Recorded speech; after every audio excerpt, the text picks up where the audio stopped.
March 1964, New York City. A young woman named Kitty Genovese was attacked outside her apartment. She screamed for help.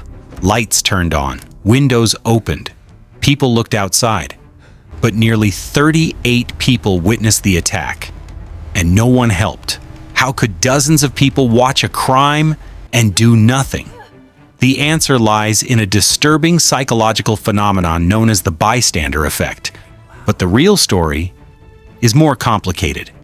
At around 3:20 a.m., Kitty was returning home from work.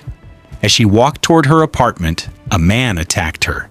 She screamed, "Oh my God, he stabbed me! Please help me!" Her voice echoed through the quiet street. Lights flickered on. Windows opened. Someone shouted from above, "Leave that girl alone!" For a moment, the attacker ran away. But no one came downstairs, no one reached her. Minutes passed, then the attacker returned. And this time, the attack became fatal. By the time help arrived, it was too late. When police investigated, early reports claimed something shocking. Dozens of people had witnessed the attack, but most of them did nothing. The story stunned America. How could so many people stay silent? Psychologists became obsessed with this question, and this case helped popularize what we now call the bystander effect. But here's where the story takes a turn. Decades later, researchers went back and re-examined the records, and they found something surprising. The story of 38 silent witnesses was exaggerated. It was 3:20 a.m. on a cold March night. Most people were asleep.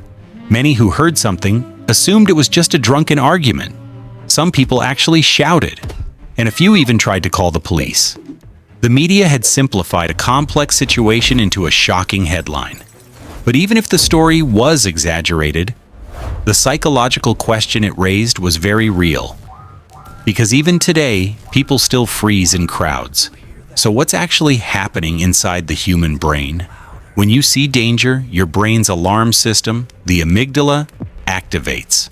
Adrenaline floods your body. Fight, flight, or freeze. At the same time, your brain's decision-making center, the prefrontal cortex, tries to assess the situation. If you're alone, the path is clear. You act. But in a crowd, something changes. Your brain stops focusing on the victim and starts scanning the people around you. It's looking for social cues, a survival instinct. Is this really an emergency? But here's the problem. Everyone else is doing the exact same thing. You look at them, they look at you. Everyone is trying to stay calm. So your brain interprets that calmness as a signal. This isn't serious, even when it is. This is the bystander effect. Responsibility spreads across the group. Your brain tells you someone else will step in. So everyone waits. And when everyone waits, no one acts. Studies have shown that when people are alone, most will help immediately. But in a group, hesitation increases. People pause.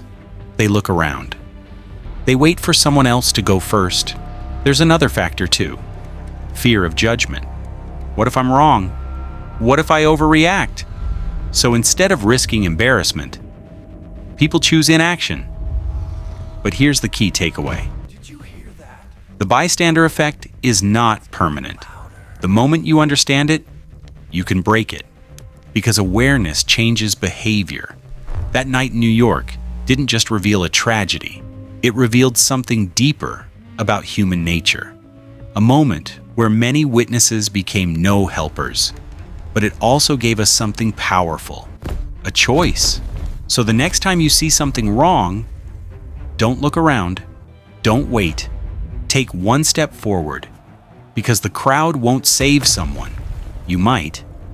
And if this made you think differently about human behavior, consider following for more real stories behind how the mind works.